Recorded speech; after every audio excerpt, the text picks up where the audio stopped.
Cammarata è il miracoloso patrono San Nicola, un santo che gode di un culto mondiale.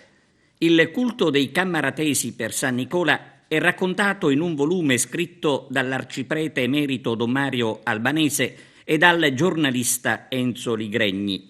Nel lungo tempo di servizio sacerdotale alla matrice di Cammarata, scrive Don Mario Albanese, ho pensato sempre di dare un contributo testimoniale al nostro protettore con ricordi di persone e circostanze tra passato e presente.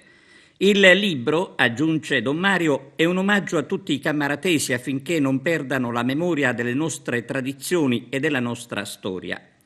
Oggi, ricorrenza di San Nicola, Cammarata festeggia il patrono con l'omaggio floreale del sindaco Vincenzo Giamprone, che dal Palazzo Traina, sede del municipio, raggiungerà in corteo, assieme all'amministrazione comunale e alle autorità locali, la Chiesa Madre, dove si terrà la solenne concelebrazione con i sacerdoti di Cammarata e San Giovanni Gemini. Al termine della messa, il simulacro di San Nicola verrà portato in processione per le vie del centro storico.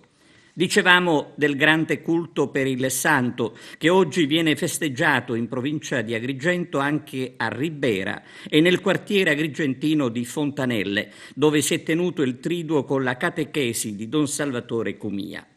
Il culto per San Nicola, per popolarità, viene considerato secondo solo a quello riservato alla Madonna. La vita del santo vescovo è ricca di episodi che arricchiscono la fama dei suoi miracoli.